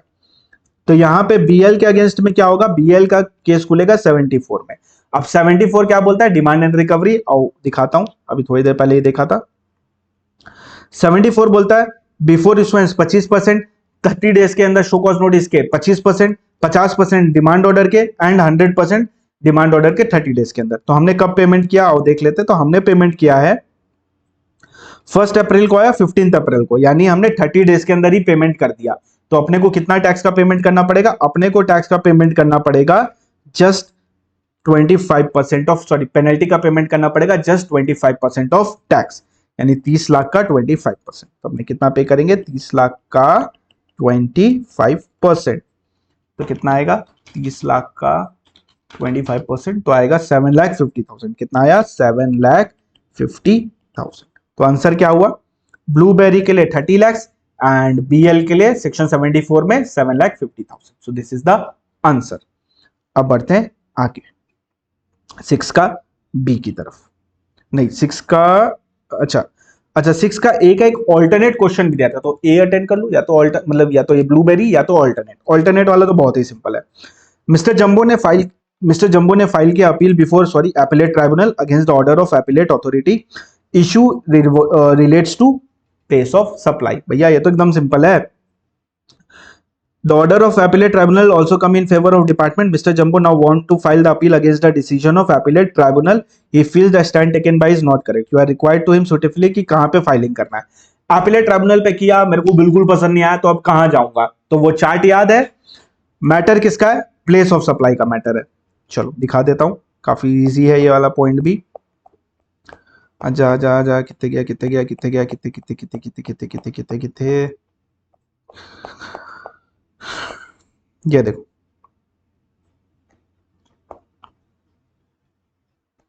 एपेलेट ट्राइब्यूनल सेकंड स्टेज है, मेरे को एपेलेट ट्राइब्यूनल का बिल्कुल पसंद नहीं आया, मैटर किसका है, प्लेस ऑफ सप्लाई का। अगर प्लेस ऑफ सप्लाई का मैटर है तो उसके बाद कहां जाएंगे, नेशनल एपेलेट ट्राइब्यूनल। तो अपने क्या लिखेंगे कि इसको फाइल करना चाहिए किसके पास जाके, नेशनल एपेलेट ट्राइब्यूनल या रीजनल ट्राइब्यूनल के पास।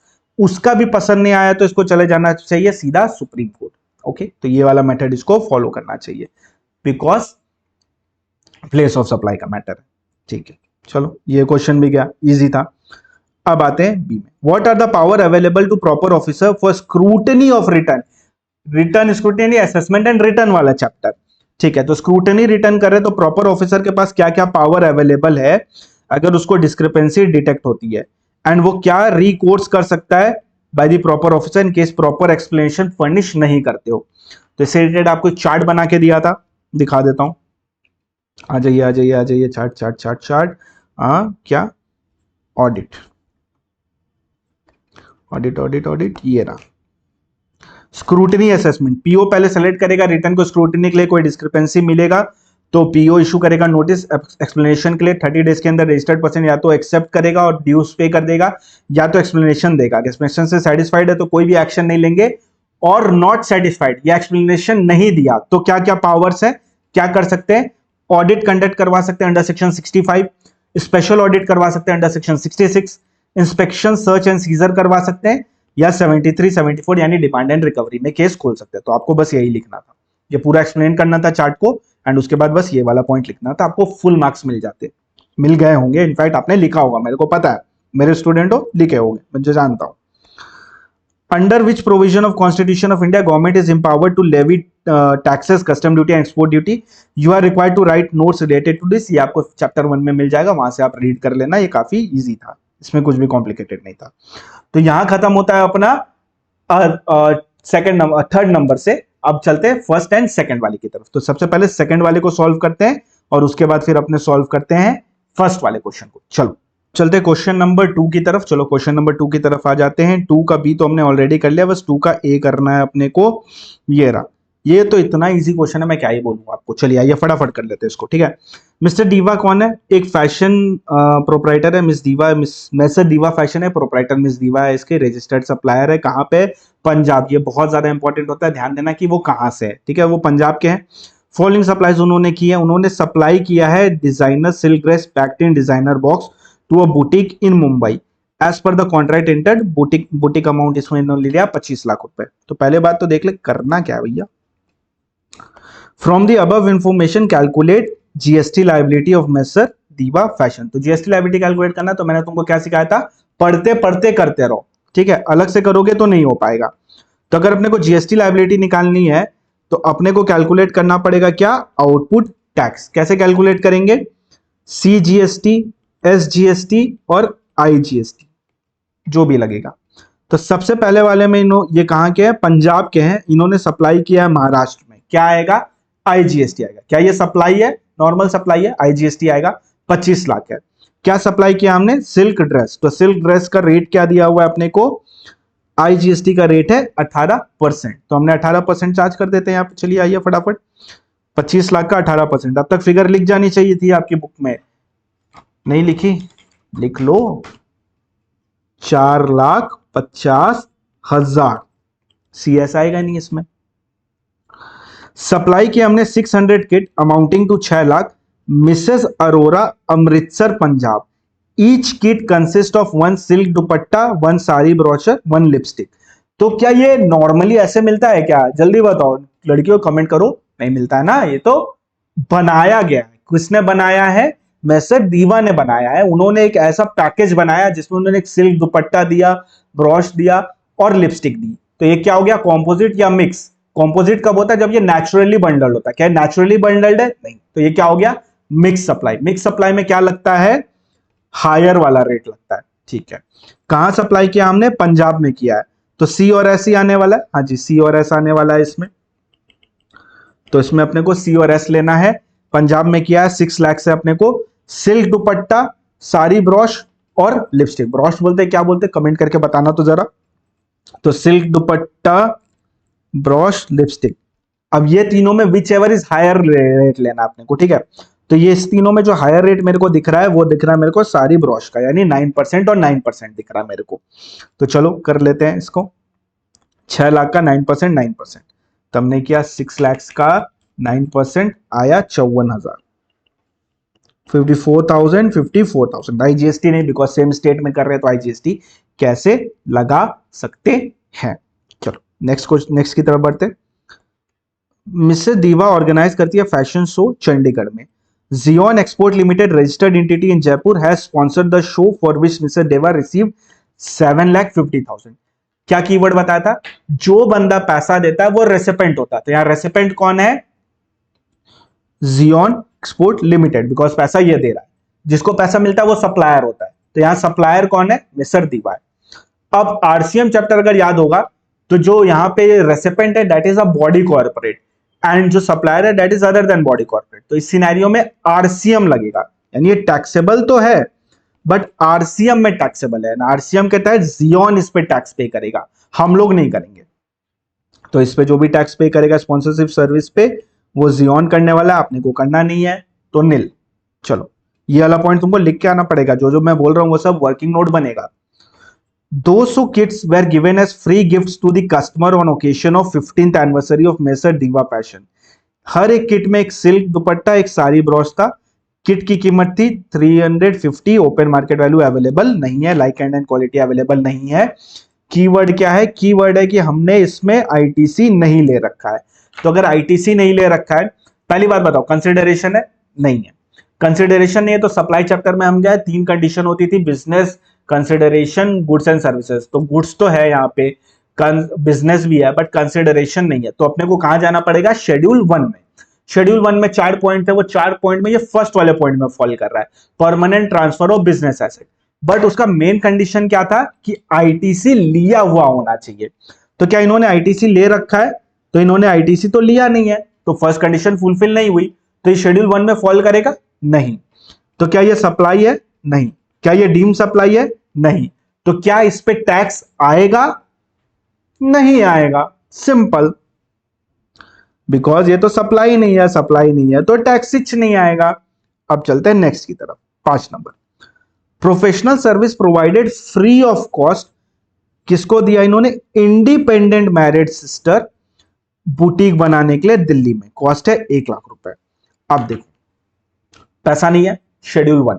शेड्यूल 1 में फॉल करेगा ये कहा? रिलेटिव वाले में। तो वहां क्या था? रिलेटिव होना चाहिए, बिजनेस के लिए होना चाहिए, और कंसिडरेशन नहीं है तो डीम सप्लाई मान लेते थे। रिलेटिव कौन होता था? रिलेटिव की डेफिनेशन में फैमिली आती थी। फैमिली में अपने क्या पढ़े थे कि अपना जो spouse and children always include होंगे, but brother, sister, parents, grandparents कब इंक्लूड होंगे? जब कंडीशन क्या था कि जब वो डिपेंडेंट होंगे। तो क्या डिपेंडेंट है मेरे पे? The answer is no. अगर डिपेंडेंट नहीं है तो ये रिलेटिव है मेरे? नहीं। अगर मेरे रिलेटिव नहीं है तो शेड्यूल 1 में आएगा? नहीं आएगा। क्या ये नॉर्मल सप्लाई है? नहीं, बिकॉज कंसिडरेशन नहीं है तो नॉर्मल सप्लाई हो ही नहीं सकता है। क्या ये डीम्ड सप्लाई है? The answer is no, because deemed supply में एक कंडीशन था कि रिलेटिव होना चाहिए। तो क्या मेरा रिलेटिव बना? नहीं बना। क्यों नहीं बना? बिकॉज ये मेरे पे डिपेंडेंट नहीं है। तो रिलेटिव नहीं है, डीम्ड सप्लाई नहीं है, सप्लाई नहीं है, तो बात ही खत्म हो गई फिर यहाँ पे। तो यहाँ पे टैक्स आएगा ही नहीं। यहाँ पे टैक्स अपने क्या कर लेंगे? 0। यहाँ पे वर्किंग नोट्स के ही मार्क्स है मेन आपके। जो जो पॉइंट्स मैं बोला ये सारे पॉइंट्स अपने कवर कर रखे क्वेश्चन वगैरह में, और अपने हर जगह ही कवर कर रखे हैं उसको। अब मिस्टर दिवा इंटर करता है कॉन्ट्रैक्ट में 1 February 21 फॉर 3 years विद मिसिका local model to act as a brand ambassador for their product 1 lakh rupees per annum. Miss Shikha ने टर्मिनेट कर दिया कॉन्ट्रैक्ट को, और इसके बदले में मिस दीवा को कितना अमाउंट मिला है? इस दीवा में 25% ऑफ टोटल कॉन्ट्रैक्ट अमाउंट मिला है। अब पहले, इस टर्म के पहले तक ये टैक्सेबल होता था, बट अब ये टैक्सेबल नहीं होता, because this is called as liquidated damage. Amendment है, शेयर किया था एग्जाम के ठीक एक रात पहले, मॉर्निंग में किया था इनफैक्ट, तो ये आया था ना पेपर में, ये वही वाला है। तो लिक्विडेटेड जो डैमेज होता है वो टैक्सेबल नहीं होता है। तो क्या टैक्सेबल होगा? The answer is no, because ये लिक्विडेटेड डैमेज है। सर नहीं समझ में आया? इन डेप्थ के लिए लेक्चर्स देखो, मैराथन देखो, रिवीजन वीडियो देखो, या क्लासेस ले लो, आ जाओ। तो यही बात थी, बस हो गया खत्म। अच्छा, मिसेज अरोड़ा ने इंटरेस्ट पे किया फॉर डिलेड पेमेंट। तो डिले पेमेंट के लिए इन्होंने पे किया, this is inclusive of GST. तो इंटरेस्ट के लिए जो अपना रेट है वो कितना है? 18% का रेट अपने इसमें ले सकते हैं। नहीं भी दिया हुआ है तो भी 18% का रेट इसमें ले सकते हैं। अगर इसको भी नहीं कंसिडर करेंगे तो भी 18% का रेट लेते जब कुछ भी नहीं दिया होता है। अब अपने को यहाँ पे कौन दिया हुआ है? मिसेज अरोड़ा। तो मिसेज अरोड़ा ने पे किया है, तो मिसेज अरोड़ा पे आते हैं। मिसेज अरोड़ा कौन सी वाले हैं? ये वाले हैं, ठीक है, सेकंड नंबर वाले हैं, ठीक है। तो मिसेज अरोड़ा के लिए 18% का रेट लगेगा। तो यहाँ पे 7 नंबर पॉइंट उनको इंटरेस्ट का पेमेंट करना पड़ेगा। तो इंटरेस्ट कितना आया हुआ है? इंटरेस्ट आया हुआ है अपने पास 8850। This is inclusive, that is 8850 divided by 118%, that is 7500। तो कितना बना अपना यहाँ पे? 7500 का जो इंटरेस्ट है उस पर 9% ईच करके लगेगा। उस पर 9% ईच करके लगेगा तो कितना आएगा? 675 और यहाँ पे तो कुछ आएगा ही नहीं। चलो खत्म हो गया, टोटल कर लेते हैं। तो इसका अपन टोटल कर लेते हैं। तो इसका टोटल कितना बन रहा है? इसका टोटल बन रहा है 4,50,000 और यहाँ बन रहा है 54,000 प्लस 675, दैट इज 54,675 और यहाँ पे भी ऑब्वियसली सेम ही आने वाला है 675। तो आंसर है ये, नोट डाउन कर लीजिए आंसर को, 54,675 एंड 4,50,000। कैसे क्या आया मैंने आपको अच्छे से एक्सप्लेन कर दिया है। अब बढ़ते हैं क्वेश्चन नंबर 1 की तरफ। ये 9 नंबर का क्वेश्चन था जिसमें मेन वर्किंग नोट ही इंपॉर्टेंट था, तो वो आपको कॉन्सेप्चुअल क्लैरिटी होनी चाहिए चैप्टर नंबर 1 से लेकर चैप्टर नंबर एंड तक, तब कर पाओगे, अदरवाइज डिफिकल्ट हो जाएगा चीजें।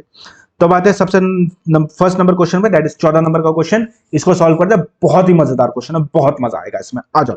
तो हम आगे अब क्वेश्चन नंबर 1 की तरफ, जो कि थोड़ा इंपॉर्टेंट एंड काफी इजी है। इसमें क्या कैलकुलेट करना होता है, सारे क्वेश्चन नंबर 1 में एक ही चीज होता है, आउटपुट टैक्स निकालो, इनपुट टैक्स निकालो, सेट ऑफ करो एंड आंसर दे दो, सिंपल सी बात है।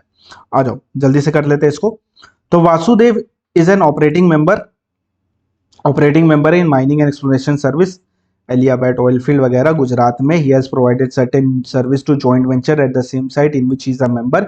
ही बिलीव दैट ये cost recovery and not taxable है। तो जल्दी से बताओ इसने क्या किया। जेबी वाला आपको याद है, 100 रुपए सबसे मंगाए थे, फिर 400 रुपए यूज करके मिस्टर ए का मशीनरी यूज कर लिए। तो उस सिनेरियो में क्या हुआ था, उस सिनेरियो में दैट वाज टैक्सेबल। बट अगर वो थर्ड पर्सन से मशीनरी लेता है तो वो टैक्सेबल नहीं होता, बिकॉज उसको क्या बोलते हैं, कैश कॉल। तो इस सिनेरियो में क्या ये टैक्सेबल होगा? The answer is yes. अब मैंने आपको क्या सिखाया अभी तक कि फटाफट बनाते चलो। तो आउटपुट टैक्स का हम लोग बना लेते हैं सी, एस और आई। सिमिलरली अपने को बनाना पड़ेगा इनपुट का भी, तो इनपुट का भी बना लेते हैं, बिकॉज ये बड़ा क्वेश्चन है, इसमें यही वाला चीज पूछते हैं हमेशा, सी, एस और आई। अब इसी के साथ अपने को बनाना पड़ेगा नेट, जो अपने को पे करना है, नेट आउटपुट टैक्स पेबल, वो बना लेते हैं सी, एस और आई। ठीक है, अब इसी के साथ इसमें आरसीएम भी आएगा आपका, तो आरसीएम वाला भी बना देते हैं। एक्चुअली आरसीएम पहले बनाना चाहिए था, कोई बात नहीं, बाद में बना सकते हो। सी, एस और सबसे पहले फॉर्मेट रेडी कर देना एग्जाम में जाके, ठीक है। अब फटाफट इसको सॉल्व करते हैं। तो ये क्या बोलता है, 15 लाख है, 15 लाख है गुजरात में। हम लोग कहाँ के, हम लोग भी हैं गुजरात के, तो सी और एस आने वाला है 15 लाख पे। हाँ जी, तो रेट क्या है चलो देख लेते हैं। सर्विस है क्या ये कि गुड्स है? 5% है गुड्स के लिए, 6% है सर्विस के लिए। 5% है गुड्स के लिए, 18% है सर्विस के लिए। तो ये क्या है, सर्विस। तो सर्विस की रेट क्या दी हुई है अपने को, सर्विस की रेट दी हुई है अपने को 18%। तो इस पे क्या लगेगा, 18% लगेगा। 18% मतलब 99%। तो 15 लाख का 9% हमारा कितना आया, 1,35,000। तो यहाँ पे कितना आएगा, 1,35,000। नंबर 1 यहां दे देता हूं, ठीक है, 1,35,000। सी और एस लगेगा और आई लगेगा ही नहीं, तो आई हटा ही देते हैं। और ये एक्चुअली ए होगा, नहीं 1 नहीं है, ए है। चलिए नेक्स्ट पॉइंट पे चलते हैं। He has purchase certain machinery from Mumbai Maharashtra to render service to JB. Machinery purchase किया है, तो ये क्या हो गया अपना इनपुट। तो इनपुट कितना अपने को मिलेगा, महाराष्ट्र से परचेज किया तो आईजीएसटी का इनपुट मिलेगा। कितने पे मिलेगा, 8 लाख का। अब ये गुड्स है, तो गुड्स के लिए रेट क्या दिया हुआ है, गुड्स के लिए रेट दिया गया है 5%। तो 8 लाख का 5% अपने को मिलने वाला है। तो अपने आते हैं यहां पे आईटीसी की तरफ, इनपुट की तरफ।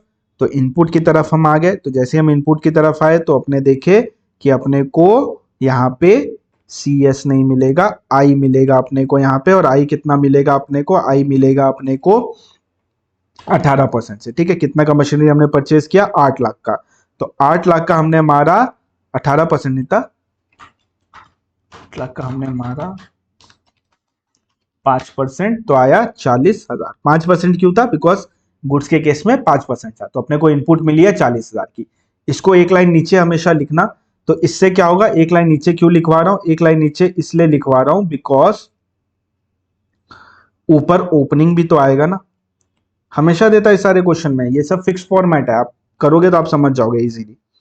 एक दो क्वेश्चन बड़े वाले बनाओगे तो समझ जाओगे, ऑलवेज यही सब पूछते हैं वो। He has obtained professional service from senior advocate Ahmedabad Gujarat. Advocate से सर्विस ली, एडवोकेट से सर्विस ली है। और ये जो बंदा है इसका टर्नओवर लास्ट टाइम ही एग्रीगेट टर्नओवर क्रॉस हुआ था। इसका मतलब है कि ये 10, 20, 40 के ऊपर जा रहा है। तो इस सिनेरियो में इस पे आरसीएम लगेगा और एडवोकेट की सर्विस पे इसको टैक्स पे करना पड़ेगा। एडवोकेट है गुजरात का, ये बंदा भी कहां का, ये भी गुजरात का है। तो 1,50,000 का अपने को 18% करना पड़ेगा। तो अपने आरसीएम वाले में आते, आरसीएम में हम आ गए। आरसीएम में जैसे ही हम फॉल किए तो ये कितना नंबर है, ये है नंबर डी। कितना है? डी नंबर है, सॉरी सी नंबर है। ठीक है, तो हम आते हैं यहाँ पे सी नंबर पे। आरसीएम अपने को मिलने वाला है, सी और आई मिलेगा, सी और एस मिलेगा अपने को सी नंबर पे। चलो इसको कर लेते हैं फटाफट। आजा भाई, थोड़ा सा घसक जा। हाँ, ओके। तो कितना अमाउंट है? तो अमाउंट इज 1.5 लाख का कितना परसेंट लगेगा इस पे? जल्दी बोलो। 2.5% करके। कितना? 2.5% करके। अच्छा, इसका टैक्स कौन पेमेंट करेगा? इसका टैक्स यही पे करेगा, वासुदेव भैया पे करने वाले हैं टैक्स, बिकॉज आरसीएम लग रहा है इसलिए 2.5% लिया हमने। 1.5 लाख का 2.5% हमने किया तो कितना आएगा? 2.5%। तो हमने किया 1.5 लाख का 2.5%, 3,750 ईच। आईजीएसटी है नहीं बिकॉज सेम स्टेट का है। आओ आगे बढ़ते हैं। अब इतना इजी होता है क्या सर? अरे बहुत इजी होता है पेपर, बस वर्किंग नोट तुमको लिखना आना चाहिए। He was allotted an office on rent by state government of Gujarat close to sea shore. तो कॉस्ट रेंट पे क्या मिला? Immovable property. किसने दी? गवर्नमेंट ने दी। गवर्नमेंट ने इमूवेबल प्रॉपर्टी रेंट पे दी है, तो जनरली ये रेंट का जो टैक्स बनता है वो गवर्नमेंट को पे करना चाहिए था। बट सिंस ये गवर्नमेंट से मिली है, और आरसीएम चैप्टर में हमने पढ़ा था रेंटिंग ऑफ इमूवेबल प्रॉपर्टी अगर रजिस्टर्ड पर्सन को करते हैं तो इसमें लगता है आरसीएम। तो 2.5 लाख का 2.5 जो परसेंट है वो पे करना पड़ेगा। ठीक है, अच्छा 2.5% नहीं है, सर्विस का कितना हुआ है? 18% है, सॉरी। तो 9% अपने को पे करना पड़ेगा। यहाँ पे 9% आएगा, यहाँ पे 9% आएगा। ठीक है, तो 2.5 लाख का 9% अपने कर लेते हैं डी में जाके, और उसको भी करेक्ट कर लेते हैं।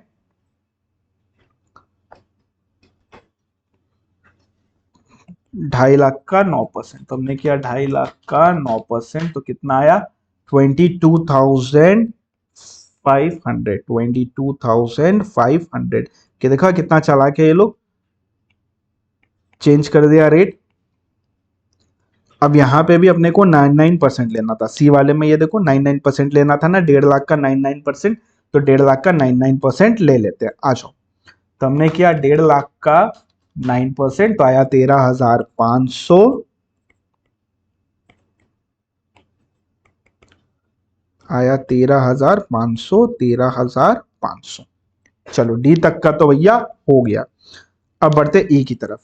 उनको पोर्शन मिला है पेट्रोलियम स्प्लिट से, नॉन टैक्सेबल अंडर जीएसटी, यानी इनको कॉस्ट पेट्रोलियम मिला है। तो याद करो, profit petroleum is taxable, however it is exempt by a notification right now, and cost petroleum is never taxable because ये सप्लाई नहीं बनता है। तो क्या ये टैक्सेबल होगा? The answer is no. तो ये टैक्सेबल होगा ही नहीं, तो इसको अपने लेना ही नहीं है कॉस्ट पेट्रोलियम को। फिर इसने सेल किया पेट्रोलियम सिल्क सेस डेवलपर को, और इसने फाइल किया LUT under GST. LUT file किया, यानी ये हो गया ZRS। अब ZRS में यहां नीचे देखते हैं, Vasudev sir file LUT to claim benefit under zero rated supply, यानी इस पे कोई भी टैक्स आएगा क्या? The answer is no. इस पे कोई भी टैक्स नहीं आएगा बिकॉज ZRS में टैक्स लगता ही नहीं है भैया, तभी तो ZRS बोलते हैं उसको। उनको कंसिडरेशन रिसीव हुआ in the nature of recovery of bond amount 3 employ से जिन्होंने लीव किया employment minimum period of 1 year as per the term of contract, chapter number 1 का अमेंडमेंट, जिसमें बोला गया था कि जो एम्प्लॉय से पैसा मिलता है वो टैक्सेबल नहीं होगा। ठीक है, बिकॉज कोई भी डायरेक्ट रिलेशनशिप नहीं होता। ये आपको अमेंडमेंट लेक्चर में मिल जाएगा पॉइंट। तो इस पे भी कोई भी टैक्स नहीं आने वाला है, नॉट टैक्सेबल। अब consideration receive towards tenancy right in Gujarat, Vasudev के हिसाब से टैक्सेबल नहीं है। तो टेनेंसी राइट जब भी ट्रांसफर करते हैं टेनेंसी प्रीमियम, तो उस सिनेरियो में वो सर्विस होता है, आपको पता होगा, उस पे जीएसटी आएगा। तो इस 7 लाख पे जीएसटी आएगा। यह है सर्विस। सर्विस की रेट क्या दी हुई है अपने को? सर्विस की रेट दी गई है 18% की। तो अब ये कैसे होता है देख लो। पैसा कौन पे कर रहा है? पैसा पे कर रहा है सामने वाला पार्टी। मिल किसको रहा है? मिल रहा है वासुदेव को। तो जो पैसा देता है वो रेसिपेंट, जिसको मिलता है वो सप्लायर। तो सप्लायर कौन है यहाँ पे? वासुदेव। तो टैक्स का पेमेंट कौन करेगा? वासुदेव करेगा। तो इस 7 लाख पे टैक्स का पेमेंट वासुदेव को करना पड़ेगा 18% पे। अच्छा, ये बंदा कहाँ का है? ये बंदा सेम स्टेट का है। तो इस सिनेरियो में अपने इस पे चार्ज कर लेते हैं। कितना अमाउंट है? 7 लाख का 9%। 7 लाख का 9%, कितना आया? 63,000। तो 63,000, 63,000 हो गया। खत्म। खत्म ही होने वाला, बस खत्म है क्वेश्चन, और कुछ दम नहीं है इसमें, वैसे भी कोई दम नहीं है। कंसिडरेशन मिला है माइनिंग लीज होल्डर के लिए, रेंटिंग 5 नंबर हमने रेंट किया है for transport of mineral with in the state, तो ये नॉर्मल है, 5 लाख पे 18% लगेगा, सर्विस है। तो हमने कर दिया 5 लाख का, 5 लाख ही है ना, देख लेते एक बारी, आजा भाई, हाँ जी, तो ये कितना है 5 लाख का 18% आई नंबर है, ठीक है। तो ये 5 लाख का 18%, तो हमने किया 5 लाख का 9% करके 45,000 रुपए, 45,000 रुपए इधर, 45,000 रुपए इधर, और इधर कुछ भी नहीं। सब 45 क्यों किया आपने? अरे देखो ना ध्यान से, सेम एरिया में ना, इसीलिए। अब आते हैं नीचे, क्योंकि काम भी तो वहीं चल रहा है गुजरात में ही, तो गुजरात में ही करेगा ना। अब he has been assigned as the mining right from the government and the amount of IGST involved against the royalty payment of 3 lakh rupees. अब ये क्या है ये बताओ। तो ये सिंपल सी चीज है कि हमने माइनिंग राइट लिया है, अगर हमने माइनिंग राइट लिया है तो हमको पैसे पे करने हैं। हम किसको पे करेंगे? गवर्नमेंट को पे करेंगे। तो 3 लाख की आईजीएसटी की पेमेंट हमने किया, जिसमें आईजीएसटी 3 लाख रुपए। तो ये चीज ध्यान रखना, यहाँ पे रेट मत लगा देना, बिकॉज आईजीएसटी 3 लाख रुपया दिया है। तो ये अपना इनपुट बनेगा, तो जे नंबर अपना इनपुट बन गया 3 लाख, तो हम डाल देते हैं इसको इनपुट में जे नंबर में। सर ये कितना सिंपल क्वेश्चन लगता है भी, अगर ठीक से पढ़ाई करोगे तो ये सिंपल भी है। अगर ये वीडियो बाद में देख रहे हो तो अच्छे से पढ़ाई करो, टाइम है, घबराओ मत, ठीक है। ये हो गया, ये हो गया, सारे हो गया। अब अपने पास ओपनिंग बैलेंस कैश लेजर में पड़ा है एसजीएसटी का, इसका क्या ट्रीटमेंट करना है बताता हूं थोड़ी देर में। पहले यहां आ जाते हैं, क्रेडिट लेजर में अपने पास कितना पड़ा हुआ है? 15,000 आईजीएसटी में पड़ा है। तो क्रेडिट लेजर का ओपनिंग बैलेंस अपने पास कितना है? 15,000 आईजीएसटी का। हमेशा पढ़ते पढ़ते लिखते रहना चाहिए, ठीक है। 15,000, उसके बाद देखते हैं क्या है। उसके बाद है अपने पास 50,000 सी में, और 50,000 है अपने पास सी में, 9,000 है अपने पास एस में। तो 50 और 9, 50,000 और 9,000। तो ओपनिंग बैलेंस कितनी है अपने पास? ओपनिंग बैलेंस है आईटीसी की 50,000 इसकी है अपने पास, और 15,000 अपने पास, 9,000 इसके, ठीक है। ये हो गया खत्म। अब कुछ भी नहीं है क्वेश्चन में, बस अब सॉल्व करना है। और 34,000 का कैश बैलेंस पड़ा हुआ है अपने पास एसजीएसटी का। इसको कैसे यूज करना बताता हूं, पहले इधर आ जाओ। सबसे पहले आरसीएम का टोटल कर लेते हैं। तो आरसीएम का हम टोटल कर लेते तो कितना आएगा? 13,500 प्लस 22,500, तो कितना आया? 36,000, 36,000, 36,000 एंड निल। अब ये आरसीएम इनपुट पे चला जाएगा, बिकॉज जब अपने पेमेंट कर देंगे इसको कैश में, तो अपने को इनपुट भी मिल जाता है इसका। तो अपने को इसका इनपुट भी मिल जाएगा 36,000 का। तो अपने 36,000 यहां पे ले लेते हैं, आरसीएम वाला यहां से आया अपने को आरसीएम से, ठीक है। अब इसको करते हैं टोटल। टोटल क्या तो कितना है? 50,000 प्लस 36,000, टोटल हुआ अपना 86,000 का। 9,000 प्लस 36,000, टोटल हुआ 45,000 रुपए का। एंड यहां पे अपने पास कितना है? 15,000, 40,000 प्लस 3 लाख, तो यहां आपने हुआ 3,55,000 का। अगर आपको याद होगा तो सबसे पहले आईजीएसटी को एडजस्ट करेंगे, फिर सी और एस को एडजस्ट करेंगे। सबसे पहले आईजीएसटी का इनपुट जाता है। अब आउटपुट टैक्स निकाल लेते हैं, अपना टोटल कितना बन रहा है? तो अपना बन रहा है 1,35,000 प्लस 63,000 प्लस 45,000, तो अपने को बना 243। कितना हुआ? 243। आईजीएसटी कुछ है नहीं, तो ये 243 का अपने डायरेक्टली जाके वहां पे लिख लेते हैं इसको 243 को। तो हम गया यहाँ पे आउटपुट टैक्स में जाके लिख दिया 243। 243 का पेमेंट करना है, 243 का पेमेंट करना है, और इधर तो कुछ पेमेंट करना ही नहीं है। आईजीएसटी का कोई भी पेमेंट आएगा नहीं, बिकॉज आईजीएसटी हुआ ही नहीं है, काई का पेमेंट आएगा नहीं, खत्म। अब देखो, सबसे पहले अपने को क्या एडजस्ट करना होता है? आईजीएसटी को। तो आईजीएसटी को तुम कैसे एडजस्ट करोगे? तो एक तरीका है कि पूरा सी में डाल दो, फिर बचा हुआ एस में डाल दो। बट यहां गौर फरमाओ कि तुमको सबसे पहले यहां पे 86,000 जो अपने पास पड़ा हुआ है, इस 86,000 सी में, एस में 45,000 है। तो सबसे ज्यादा तुमको किस में देना चाहिए? सी में देना चाहिए, तभी सी निल होगा। तो अपने क्या कर सकते हैं यहाँ पे 86,000, ऐसे तो मतलब करना तो तुमको पहले आईजीएसटी है, लिखने मैथ बता रहा हूं कैसे करना है। पहले 86 कर देना, जैसे ही तुम 243 में 86,000 माइनस करोगे तुमको मिलेगा 157। अब ये हो गया आईजीएसटी वाला, जिसको तुमको करना है, एग्जामिनर को लगना चाहिए तुमने पहले किया है तो उसको पहले लिख लेना आईजीएसटी में 157। जैसे आईजीएसटी का 157 यहाँ एडजस्ट करोगे, यहाँ क्या हो जाएगा, नील, कोई भी पैसा नहीं देने का अभी तक, अभी और आगे आएगा इसमें, ठीक है। ये गया अपना, ये लेस किया, ये लेस किया। अब अपने पास कितना पड़ा था 355, इसमें से 157 हमने कर दिया तो कितना बचा 1,98,000। तो 1,98,000 एसजीएसटी यहाँ एडजस्ट करेंगे। फिर एसजीएसटी का क्रेडिट मेरे पास कितना पड़ा हुआ है, 45,000 का क्रेडिट मेरे पास और पड़ा हुआ है। तो हमने क्या 243 माइनस 198, तो अपने को 45,000 पूरा यूज कर लेंगे एंड यहाँ पे आ जाएगा नील, कोई टैक्स का पेमेंट इच नहीं करना है और आईजीएसटी में कुछ है ही नहीं तो नील आ गया। यहां तक आंसर कर लिए होगे सब कोई। अब देखो ये 36,000 क्या है, आरसीएम है, आरसीएम का पेमेंट ऑलवेज कैश लेजर से जाता है, शाबाश मेरे दोस्तों। तो 36,000 आरसीएम का भी तो पेमेंट करना पड़ेगा अपने को, इसके लिए अपने कैश लेजर यूज कर सकते हैं। कैश लेजर में मेरे पास कितना रुपया पड़ा हुआ है एसजीएसटी में, अब आएगा ये एसजीएसटी मेरे पास पड़ा हुआ है 34,000 रुपीज। तो इस 34,000 रुपीज को हम यूज कर लेंगे। तो हमारे यहाँ पे हमने एसजीएसटी का 34,000 रुपीज यूज कर लिया, इधर कोई पेमेंट नहीं करना। अब नेट पेमेंट अपने को कैश में कितना करना पड़ेगा, 36,000 यहाँ पे एंड 2,000 यहाँ पे। सो दैट्स इट दोस्तों, यही है अपना आंसर और खत्म होता है क्वेश्चन नंबर 1 के साथ पूरा आईडीटी का paper, A to Z paper book से आया था, तुमको मैंने दिखा भी दिया, क्वेश्चनर वगैरह में बाकी सारी चीजें दी हुई थी। तो अगर किसी ने ढंग से भी अगर पढ़ाई करी तो इजीली क्रैक कर पाएगा। 100% पेपर बहुत ज्यादा इजी था और एमसीक्यू तो भाई पूरे के पूरे मैराथन वाले ही थे। जो एमसीक्यू बुकलेट मैंने दी थी उससे कितने सारे एमसीक्यू छपे थे। तो आओ इसको देख लेते हैं फटाफट। आउटपुट टैक्स कितना बना, 2,43,000, 2,43,000 आईजीएसटी का कुछ नहीं बना। इनपुट देख लेते हैं, इनपुट इंक्लूडिंग आरसीएम कितना बना, 86,000, 45,000 एंड 3,55,000। आरसीएम कितना बना अपने पास, वही 36,000 करके।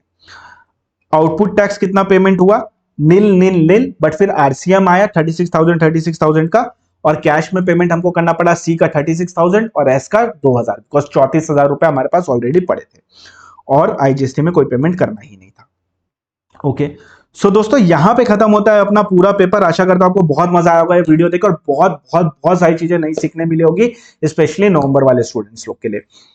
अगर आपको हमारा क्लास ज्वाइन करना है तो आपको डिस्क्रिप्शन में लिंक मिल जाएगा, वहां से क्लास ज्वाइन कर सकते हो। आपको सिर्फ बुक चाहिए तो भी आपको डिस्क्रिप्शन में लिंक मिल जाएगा, आप कर सकते हो। अभी नहीं, बाद में मिलेगा आपको, जुलाई मिड से आपको मिल जाएगा बुक्स। क्लासेस हमारे स्टार्ट हो रही है 25 या 26 के आसपास से स्टार्ट होगी, डिपेंडिंग जब बुक प्रिपेयर हो जाएगी। बुक भी आपको इस बार मिलने वाला है, हार्ड कॉपी मिलने वाला है, दो मिलेंगे आपको कॉन्सेप्ट बुक, एक डीटी के एक आईडीटी के। दो आपको मिलेगा कंपाइलर जो कि रहेगा आपका डीटी का और आईडीटी का। जो कॉन्सेप्ट बुक है दोनों कलर होने वाले और दोनों आपको कलर में मिलने वाले। और जो फीस है वो कॉम्बो के लिए 6,500।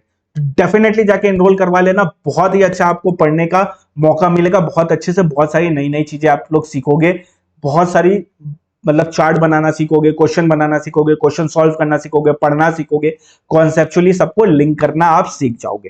तो आशा करता हूं इस वीडियो में आपको बहुत ज्यादा मजा आया होगा। जरूर नीचे कमेंट करना कैसी लगी ये वाली वीडियो तुमको, और क्लास के लिए एनरोल करवा लेना फटाफट अगर नवंबर 23 में तुम देने वाले हो एग्जाम। तो चैनल पर नए हो सब्सक्राइब कर देना, वीडियो को लाइक कर देना और दोस्तों के साथ जरूर शेयर करना। चलो tata bye bye, take care, have a good day ahead.